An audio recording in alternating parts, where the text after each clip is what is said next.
A few years ago, someone said something to me that was designed to start a fight. It was rude, it was unfair, and every part of me wanted to fire back. My heart was pounding, I had the perfect response ready. And then, for some reason, I just didn't. I stayed quiet. I let it sit there in the air. And something strange happened. The other person got uncomfortable. Then they backed down. Then they apologized. And I realized in that moment that I had just discovered the most powerful tool I would ever own. And it wasn't saying the right thing, it was saying nothing at all. Today, we're talking about the power of not reacting, the strange, almost invisible strength of choosing not to respond to every provocation, every insult, every annoying comment that comes your way. Because here's the truth, most of the problems in our lives don't come from what happens to us. They come from how we react to what happens to us. And learning to control that reaction might be the single most important skill you ever build. By the end of this episode, you'll have 12 powerful phrases, 5 conversation starters, and a completely new way to handle the moments that used to control you. And if you've ever sent a message you regretted, said something in anger you wished you could take back, or let one rude comment ruin your entire day, this one is for you. I'm Sarah. And I'm Mike. Welcome back to the English Conversation Podcast, your cozy corner of the internet for real English conversation. If you're new here, this is where we have slow, honest, B2 level conversations to help you sound natural in English. Not perfect, just natural. Because perfect English was never the goal. Being understood is the goal. Being heard is the goal. And we do that through real conversations like this one. 2 people talking about something that actually matters.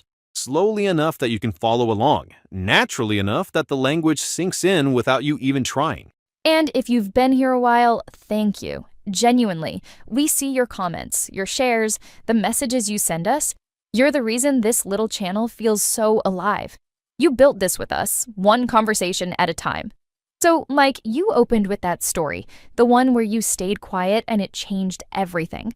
I want to go back to that because I don't think people understand how hard that actually is. It's incredibly hard because everything in your body is telling you to react. Your heart is racing, your face is hot. You have the perfect comeback sitting right there on your tongue. And not using it feels almost painful. It feels like losing. In the moment, staying quiet feels exactly like losing. That's the trap. Our bodies are wired to believe that the person who responds is the person who wins. I know that feeling so well. I used to be someone who had to respond to everything. If someone criticized me, I explained. If someone misunderstood me, I corrected them. If someone was rude, I matched it. I thought that was strength. I thought silence meant I agreed, or that I was weak, or that I'd lost. And how did that work out? Exhausting, completely exhausting. Because when you react to everything, you give everyone around you a remote control to your emotions.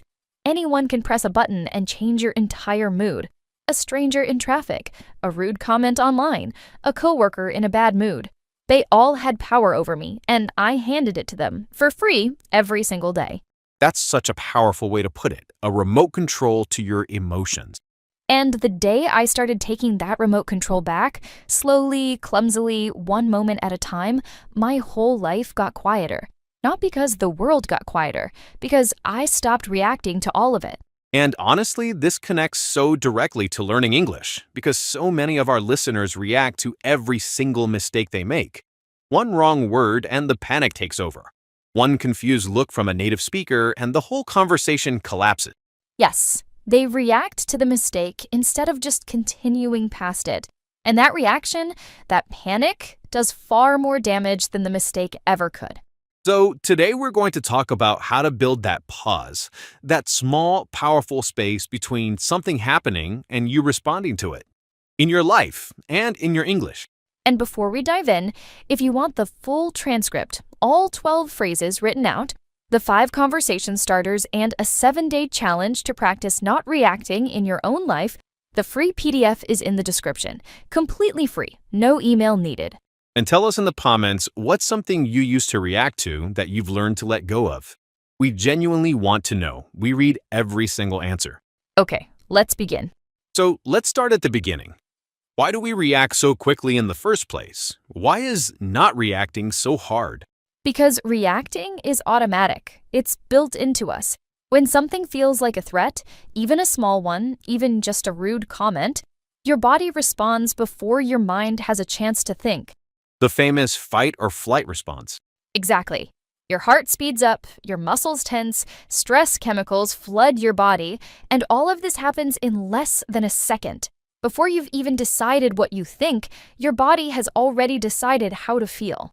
So by the time we react, we're not really choosing, we're just following an old instinct. Right. And that instinct was useful thousands of years ago, when threats were physical, when a fast reaction could save your life. But today, most of our threats aren't physical, they're emotional. A rude email, a dismissive tone, a comment that stings. And you can't fight an email. You can't fight an email, but your body doesn't know that. Your body treats the rude email the same way it would treat a physical danger.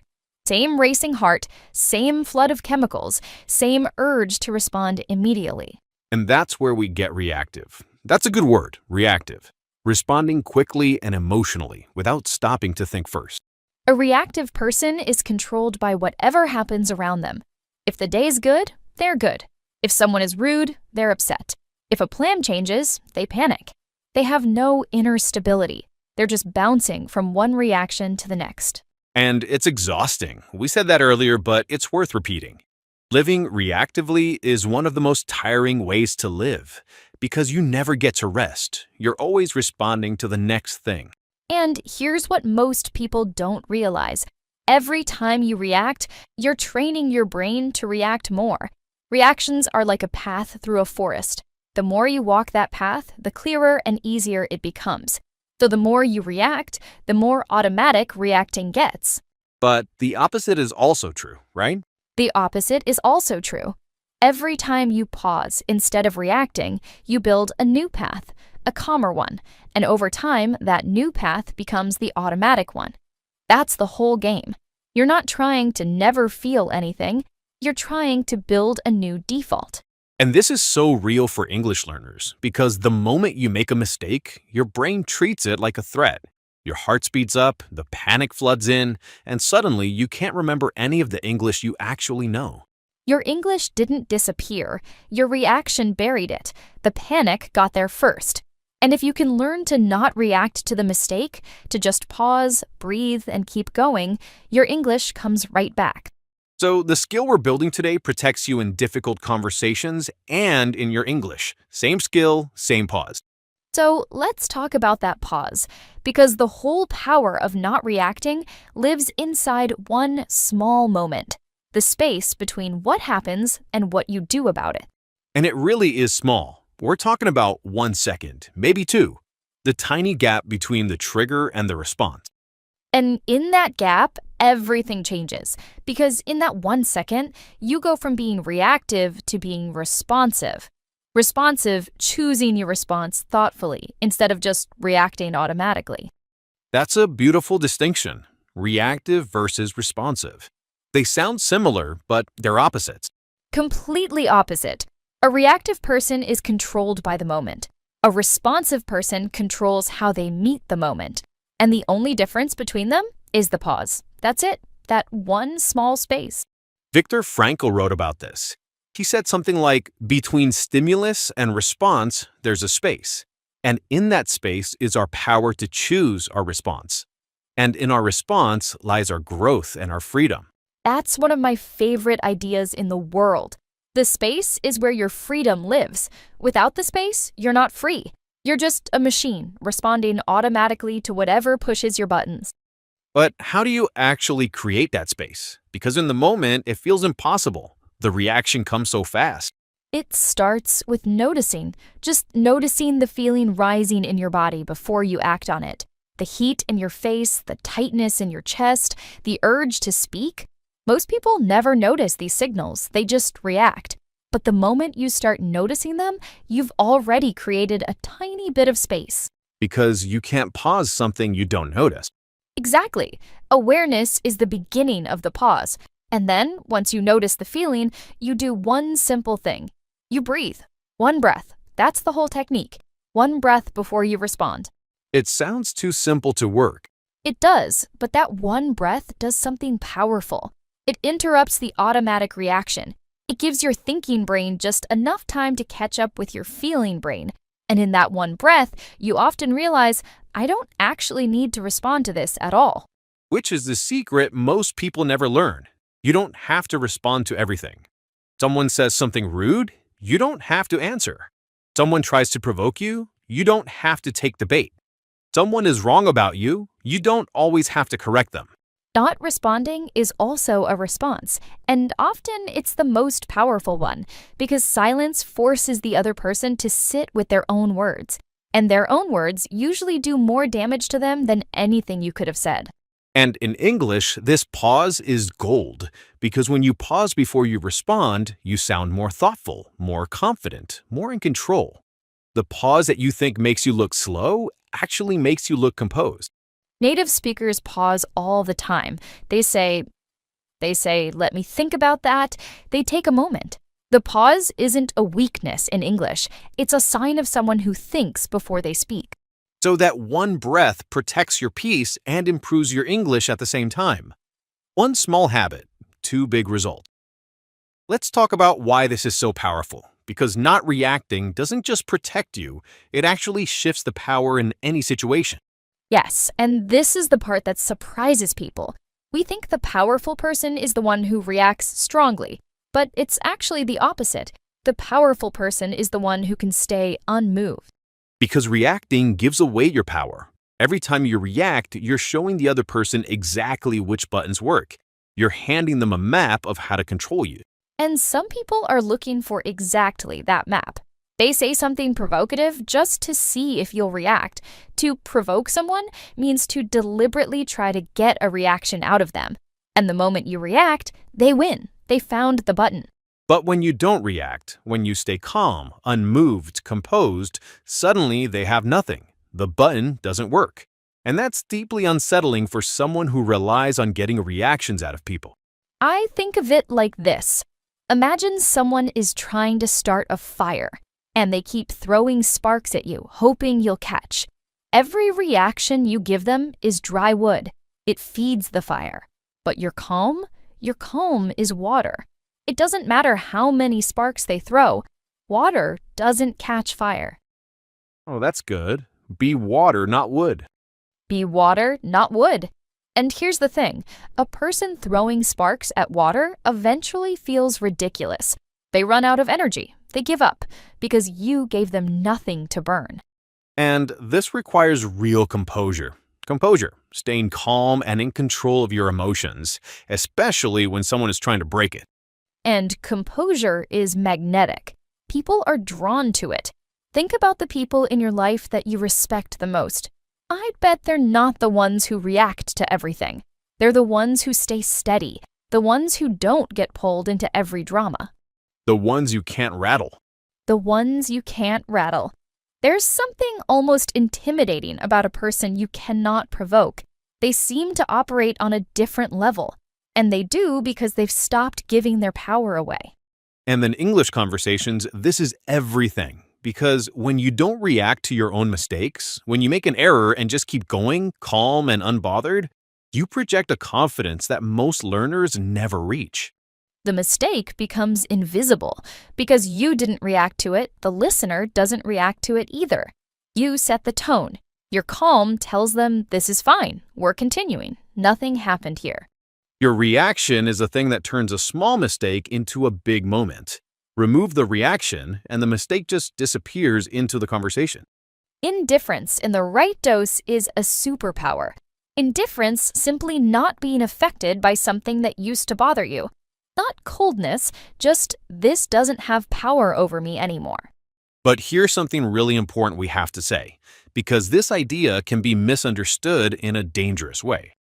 Yes, not reacting is not the same as not caring, and this distinction matters so much. Because someone could hear this whole episode and think, oh, so I should just become cold, detached, stop feeling things, stop responding to anyone. And that's not it at all. That's not strength, that's avoidance. There's a difference between choosing not to react and being unable to feel. Detach, that's a useful word here. To detach means to step back emotionally, to create some space from a situation. And healthy detachment is good, it gives you space to think. But there's an unhealthy version too. Right. Healthy detachment says, I feel this, I notice it, but I'm choosing not to let it control me. Unhealthy detachment says, I refuse to feel anything at all. One is strength, the other is just hiding. And the difference is whether you're still present. Are you still there, still feeling, just choosing your response? Or have you left entirely, gone numb, shut the whole thing down? Because real power isn't the absence of feeling, it's feeling everything fully and still choosing how you respond. That's the whole point. You're not pretending the rude comment didn't hurt. You felt it. You just decided it doesn't get to control your next move. And sometimes not reacting in the moment means you respond later, calmly, clearly, when you've had time to think. Yes, not reacting doesn't always mean staying silent forever. Sometimes it means I'm not going to respond right now while I'm activated. I'll respond tomorrow when I'm grounded. And tomorrow's response is almost always wiser than today's reaction. The reaction you hold back today saves you from the apology you'd have to make tomorrow.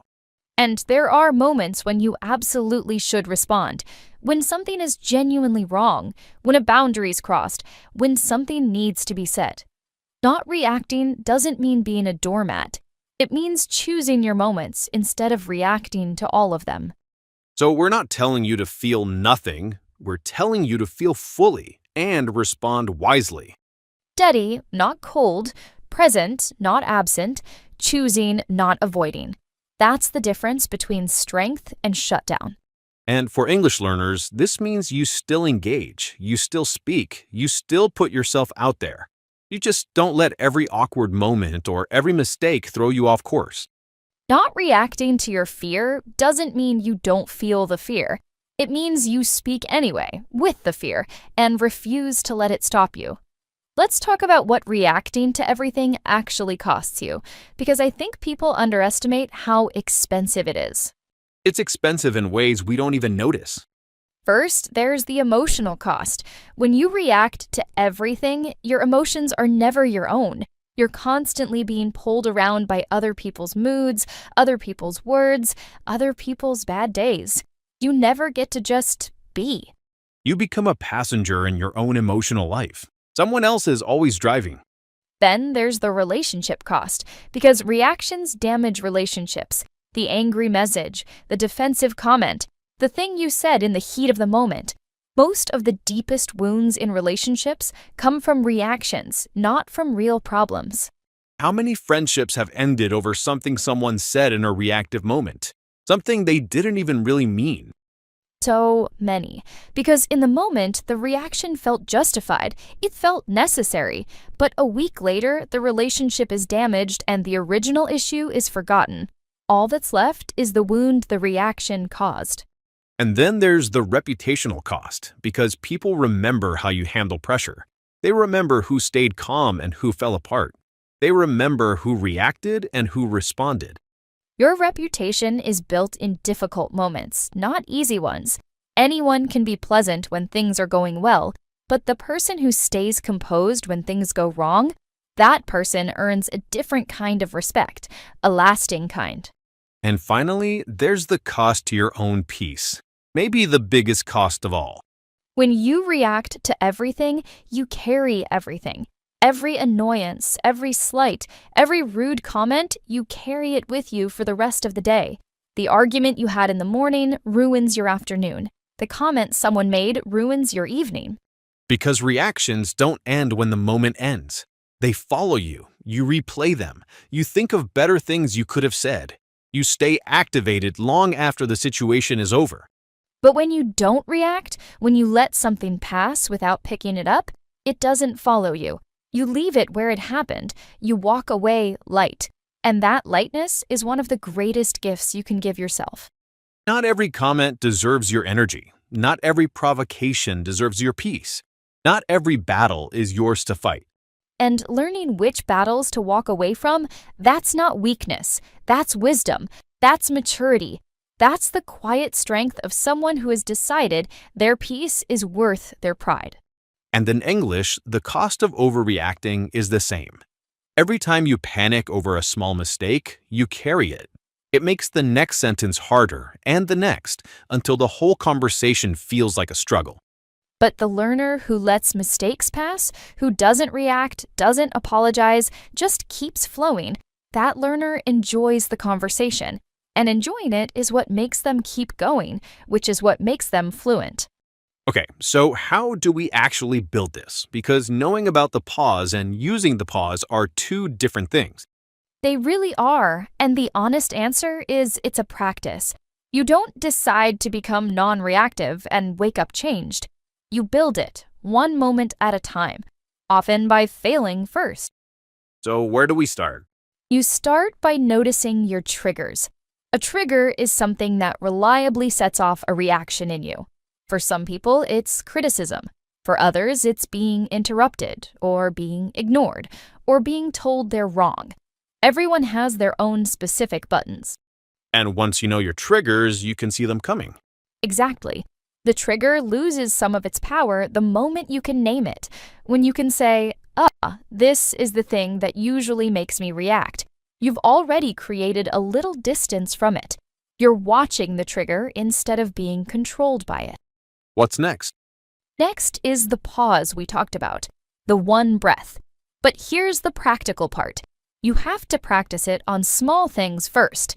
You can't go from reacting to everything straight to staying calm in a huge argument. That's like trying to lift the heaviest weight on your first day at the gym. So you start small. You start small. The slow driver in front of you, the person who takes too long in line, the slightly annoying comment that doesn't really matter. These small moments are your training ground. Every time you let one pass without reacting, you get a little stronger. And those small reps add up. They add up enormously because by the time the big moment comes, the real provocation, the real test, you've already practiced the pause 1,000 times on small things. Your calm has become a habit. It's there when you need it. I love that. You're training in the small moments so you're ready for the big ones. And the third thing, maybe the most important, is to get curious instead of defensive. When something triggers you, instead of reacting, ask yourself a question. Why did that bother me so much? What is this really about? Curiosity and reactivity can't exist at the same time. Because the moment you get curious, you're already stepped back. You're examining the feeling instead of drowning in it. Exactly. The question creates the space, and in that space, you'll often discover that the thing that triggered you wasn't even about the other person. It touched something older in you, something tender, and that's useful to know. So we have 3 tools. Notice your triggers, practice the pause on small things, and get curious instead of defensive. And over time, these 3 things rewire you. You become someone who is harder to shake, more grounded, more resilient. Resilient, able to recover quickly, to stay steady when life pushes on you. And it doesn't happen overnight. It never happens overnight. You'll fail. You'll react when you meant to pause. You'll send the message you meant to hold. And that's completely fine, because every single time you notice that you reacted, even after the fact, you're building awareness, and awareness is the whole game. The goal isn't to be perfect. The goal is to react a little less this month than you did last month. And the same is true in English. You're not trying to never panic over a mistake. You're trying to panic a little less each time, recover a little faster, stay in the conversation a little longer. That's growth. That's the whole thing. Small steps, a calmer path through the forest, one pause at a time. Now, before a word tour, let's give you 5 conversation starters, phrases you can use when this topic comes up or whenever you want to share a thoughtful idea in English. These are calm, grounded openings. They make you sound reflective and mature, exactly the energy we've been talking about today. Starter 1. I've stopped letting. Use this to share something you no longer react to. It signals growth and self-control. I've stopped letting small things ruin my whole day. Or I've stopped letting other people's moods change mine. It sounds strong and self-aware without sounding arrogant. Starter 2. It's not worth. It's not worth. Use this to explain why you're choosing not to react to something. It's not worth getting upset over, or honestly, it's not worth my energy. It's a calm way of saying, I've decided this doesn't get to control me. It's showing real emotional maturity. It tells people exactly what kind of person you've chosen to be. Starter 3. I'd rather stay calm than use this to show your priorities, that peace matters more to you than winning. I'd rather stay calm than win an argument. Or, I'd rather stay calm than say something I'll regret. It shows real emotional maturity. It tells people exactly what kind of person you've chosen to be. Starter 4. There's no point in reacting to, use this to dismiss something that doesn't deserve your energy. There's no point in reacting to people who just want a reaction. Or, there's no point in reacting to things I can't control. It's a graceful way of letting something go out loud. Starter 5. I've learned to pause before is the transformation starter. It shows the skill you've built. I've learned to pause before I respond to anything that upsets me. Or, I've learned to pause before I send messages when I'm angry. It's vulnerable and wise at the same time. It tells a small story of who you used to be and who you've become. Let's test them. Sarah, share something using a couple of these. Honestly, I've stopped letting strangers ruin my mood. There's no point in reacting to people who just want a reaction. And I've learned to pause before I respond to anything that upsets me. It's not worth losing my peace over. 4 starters, 1 smooth thought, and it sounds completely natural. Try one this week, just one. Notice how it feels to say it out loud, because sometimes saying the words helps you become the person who means them. And now, the word tour. 12 really useful words from today. Don't try to memorize all of them, just pick 2 or 3 that feel close to your life right now. The ones that made you think, that's exactly what I needed a word for. 1. Reactive. Reactive. Responding quickly and emotionally without stopping to think first, controlled by whatever happens around you. He's very reactive. One small comment can ruin his whole day. Or, I used to be reactive, but I'm learning to slow down. Repeat. Reactive. React. 2. Responsive. Responsive. Choosing your response thoughtfully instead of just reacting automatically, the opposite of reactive. She's so responsive. She always thinks before she speaks. Or, I want to be responsive, not reactive. Repeat. Responsive. Responsive. 3. Provoke. Provoke. To deliberately try to get a reaction out of someone, usually a negative one. He said it just to provoke me. Or, some people provoke you on purpose, hoping you'll lose control. Repeat. Provoke. Provoke. 4. Composure. Composure. The state of being calm and in control of your emotions, especially under pressure. She kept her composure even when they tried to upset her. Or, it takes real composure not to react to that. Repeat. Composure. Composure. 5. Trigger. Trigger. Something that reliably sets off a strong emotional reaction in you. Criticism is a real trigger for me. Or, once you know your triggers, they have less power over you. Repeat. Trigger. Trigger. 6. Detach. Detach. To step back emotionally and create some distance from a situation. Sometimes you need to detach a little to see things clearly. Or, she learned to detach from other people's drama. Repeat. Detach. 7. Indifference. Indifference. Simply not being affected by something that used to bother you. Used carefully, it can be a kind of strength. He responded with complete indifference, and it took all their power away. Or, a little indifference toward criticism can protect your peace. Repeat. Indifference. Indifference. 8. Restraint. Restraint. Holding yourself back from reacting even when you really want to. It took enormous restraint not to reply to that message. Or her restraint in that moment saved the whole relationship. Repeat. Restraint. Restraint. 9. Grounded. Grounded. Emotionally stable and centered, not easily shaken by what happens around you.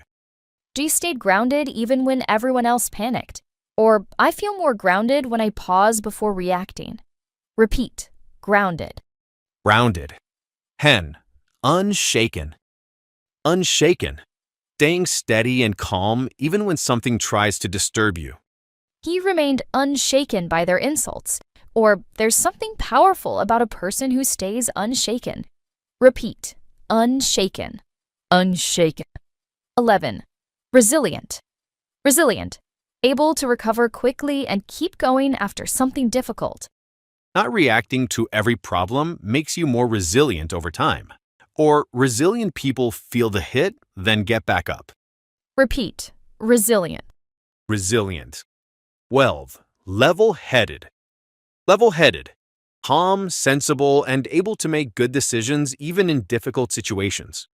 G stayed level-headed during the whole crisis, or people trust him because he's so level-headed under pressure. Repeat. Level-headed. Level-headed. 12 beautiful words, and every single one connects back to the same quiet idea. The space between what happens and how you respond. That space is where your whole life lives. Not reacting isn't about becoming cold. It's about becoming free. Free from other people's buttons. Free from your own automatic reactions. Free to choose who you want to be in each moment. And before we wrap up, thank you again for sitting with us through a slower kind of conversation, for learning English the way it actually lives in the real world. Not perfect, just honest and real and human. If you want everything from today, the full transcript, all 12 phrases, the 5 starters, and the 7-day challenge to practice not reacting in your own life, the free PDF is in the description. Completely free. Just our gift to you for being here. So, your challenge this week: the next time something tries to provoke you, a rude comment, an annoying moment, a small frustration, just pause, take one breath, and ask yourself, is this worth my peace? That's it. One breath, one question. And tell us in the comments, what's something you used to react to that you've learned to let go of? We read every single answer. Your stories are what make this community feel alive. And remember, your English doesn't need to be perfect before you share it. It just needs to be honest. That's always been enough. If this episode helped you, hit subscribe. It helps the channel more than you know. And share it with someone who reacts to everything. They might really need to hear this today. Take good Care of yourselves this week. and take good care of your English. Stay calm, stay grounded, stay unshaken. This is Sarah. And this is Mike. And you have been listening to the English Conversation Podcast. See you next Monday, same time, Same place. same cozy corner of the internet. Don't react. Respond. We'll talk soon.